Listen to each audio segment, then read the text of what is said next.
ஏன் அந்த சிறுவர்கள் மீது ஏன் அந்த டார்கெட் போகுது? போதை மருந்து அவங்க கிட்ட விக்கணும் அப்படின்னு. அதாவது அதான் சொல்றேன்ல, கல்லூரிகள்லயும் இதுலயும் பப்புலாம் பார்த்தீங்கன்னா ஃபுல்லா இதாகும்.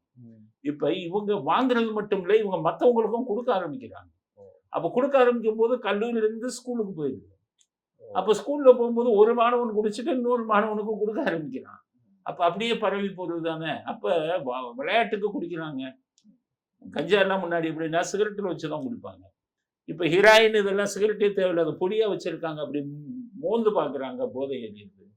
இது மாதிரி பல வடிவங்கள்ல வந்துருச்சு. ஸோ சிம்பிளிஃபை ஆகிப்போச்சு. ஆனா இப்ப இந்த திருத்தணி விவகாரத்துல கூட போதை அப்படின்றது தான் முக்கியமான ஒரு ஃபேக்டராகவும் இருக்கா? இல்ல அதுல இன்னொன்னு எல்லோருமே இங்க யோசிக்காத விஷயம் ஒண்ணு இருக்கு. என்னன்னா, தாக்கப்பட்டவன் வந்து ஒரு ஒடிசாக்காரன், பீகார், வட இந்தியாக்காரன்.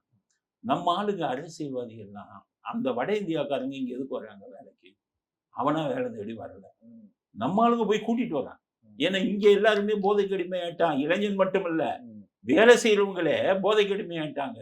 டாஸ்மாக் அடிமையாயிட்டாங்க. கொத்தனார் வந்து வேலை பார்க்குறாருன்னா உங்களுக்கு 1000 ரூபாய் சம்பளம் உங்களுக்கு. 2 நாள் வந்துட்டா அடுத்த 3 நாள் அப்ஸ்காண்டிங் ஆயிடுவாரு. ஏன்னா சம்பாதிச்ச பணத்தை குடிக்க ஆரம்பிச்சிருவாங்க. அப்ப சரியான வேலையாட்கள் நமக்கு கிடைக்கல.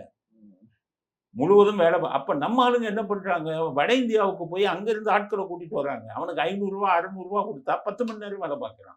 நம்முடைய தேவைக்காகத்தான் நீங்க வட இந்தியாக்காரனை கூட்டிட்டு வரீங்க.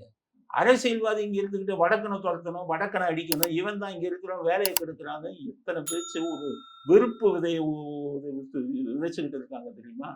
எல்லார் மத்தியிலையும் வேணா பார்த்தா நம்ம வேலையை கெடுக்க வந்தவன் நினைக்கிறான்.